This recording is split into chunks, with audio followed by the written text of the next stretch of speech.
Sæl, já, ég heiti Berglind Rán Ólafsdóttir og er framkvæmdastjóri Orku náttúrunnar og ég ætlaði að fjalla ON fyrir umhverfið og tala aðeins hvernig Orka náttúrunnar nálgast umhverfismál og svo ætla ég að tala aðeins rafbíla líka vegna þess að við erum hér að því að BYKO og Orka náttúrunnar hafa verið saman í því að bjóða viðskiptavinum BYKO upp á að geta hlaðið rafbíl sinn hér við þessa verslun. ON fyrir umhverfið, Orka náttúrunnar á og rekur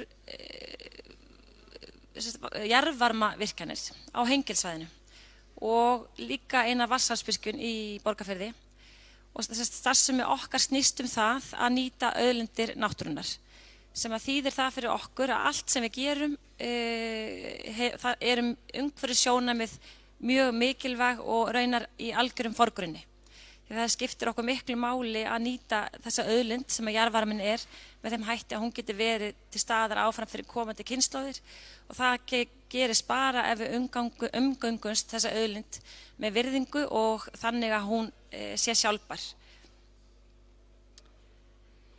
Og þessi áhersla hún endurspeglast í mörgu sem við gerum. Þannig að við framleiðum rafmagnið aðallega á Hengilssvæðinu og við seljum það til viðskiptavina okkar landið. Við erum með í kringum 70.000 heimili sem að kaupa rafmagn af Orku náttúrunnar allt land og 10.000 fyrirtæki.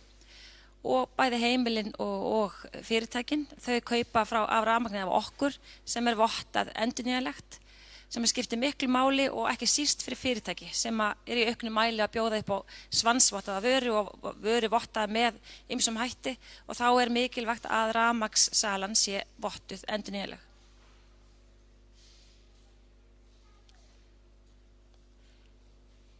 En eins og hjá BYKO, þá nálgumst við umhverfismálin út frá sjálfum okkur og okkar starfsemi og áhrifum starfseminnar á umhverfið annars vegar og svo hins vegar út frá því hvað við getum gert fyrir okkar viðskiptavini sem eru 80.000, hvernig við getum hjálpað þeim að vera líka með umhverfismálin í fararbroddi hjá sér.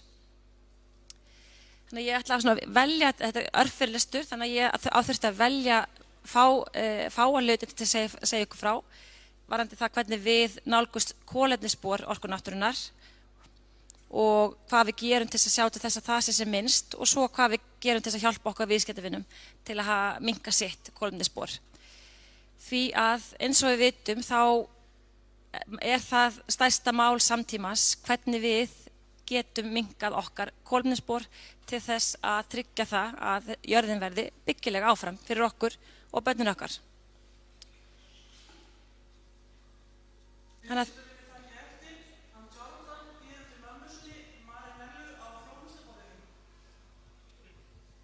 þetta kom ágætis tíma. Og hér sjáum við tölur þar sem að kolefnisspor frá rafmagnsframleiðslu Orku náttúrunnar sýnt.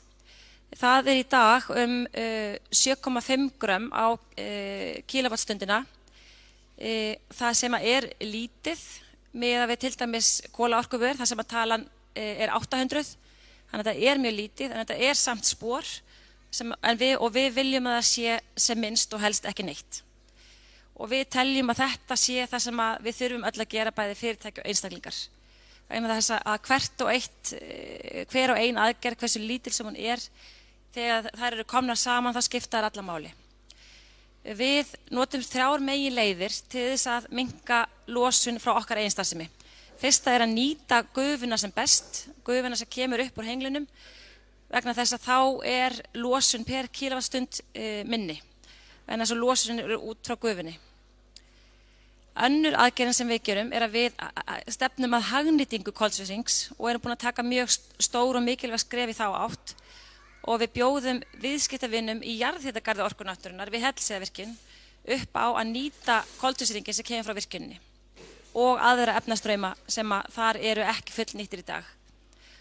Og svona mantran okkar í þessum málum að nota minna og nýta betur, bæði sjálf og hjálpa okkar viðskiptavinum að gera það sama. Og þetta matvælaframleiðsla upp á Hellisheiði sem byggist á því að nýta minna af landi, nýta minna af vatni og nota betur, nota strauma sem losna frá framleiðslunni okkar sem ekki nýttir í dag. Og þriðja leiðin sem langað til að draga fram hér niðurdæling á koltvísýringnum í grjót. Þessi aðferð kallast gasi grjót sem var þróið af vísindamönnum Orku náttúrunnar og með henni þá dælum við þessari skaðlegu lofttegund niður í bergið þar sem að hún verður aldir og ævi og verður ekki hluti af loftslagsvandanum. Og þetta aðferð sem með spennandi og ekki bara tækifæri fyrir Orku náttúrunnar til að minnka losun frá sinni starfsemi, heldur eru líka möguleikar fyrir þessa aðferð fyrir önnur fyrirtæki, bæði jarðvarma og í annarri starfsemi þar sem að koltvísýringur losnar. Og þetta það sem við erum að gera, svona helstu verkefni sem við erum með í okkar starfsemi til að minnka losun. Og þá aðeins viðskiptavinina okkar, þeir eru fjölmargir og allir vilja minnka losun. Og mér langaði að draga fram hérna 3 leiðir sem við bjóðum okkar viðskiptavinum upp á og það í fyrsta lagi orkusparnaður. Við bjóðum fyrirtækjum sem í viðskipti við okkur upp á orkusparnaðar ráðgjöf. Við höfum yfirsýn yfir rafmagnsnotkun okkar viðskiptavina og getum séð hvar hægt að stilla af notkun og einmitt hvernig þetta að minnka rafmagnsnotkun eins og til dæmis með LED-væðingu. Önnur leiðin sem við erum að fara að við erum að byrja að framleiða vetni og það við Hellisheiðarvirkjun. Vetnið hefur eiginlega 20 för með sér. Við nýtum framleiðsluna betur á Hellisheiði og við getum framleitt vöru sem að gerir okkar viðskiptavinum sem að eiga vetnisbíl kleift að ferðast á vistvænni máta en annars. Þetta spennandi verkefni og vetnið á mjög líklega eftir að vera með rafmagninu mjög mikilvægur orkugjafi fyrir samgöngu framtíðarinnar. Vetnið henta vel fyrir stóra bíla, sérstaklega. Og síðast en ekki síst, þá það hlöðurnar okkar. Við höfum síðan 2014 verið í mjög veigamikilli vegferð og höfum sett upp hlöður í kringum allt Ísland, 50 hlöður fyrir rafbíla, þannig að nú geta rafbílaeigendur ferðast landið á rafbíl og hringurinn hann var opnaður á síðasta ári.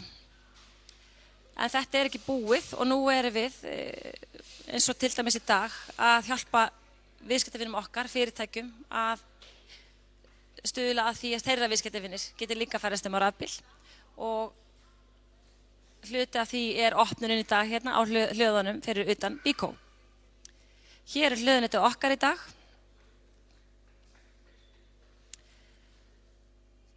Rafbílaeigendur, þeir eiga flestir on-lykil sem veitir þeim aðgang að hlöðunum og hér skjáskot af appinu þar sem þú getur séð hvar næsta hlaða hvort eins laus og svo ertu með sögu yfir þína notkun inn í appinu. Getur haft samband við þjónustufulltrúa sem á vakt allan sólarhringinn. Þannig að þetta gerir lífið miklu auðvelt fyrir rafbílaeigandann. Rafbílaeigandinn og flestir gera það að hlaða flestir heima hjá sér, það best. Það líka mjög gott fyrir rafbílaeigandur að geta hlaðið í vinnunni og þegar koma í BYKO að versla að geta hlaðið þar. En þegar rafbílaeigendur þurfa á því að halda, þá hafa þeir aðgang að þessum hleðslustöðum allt land.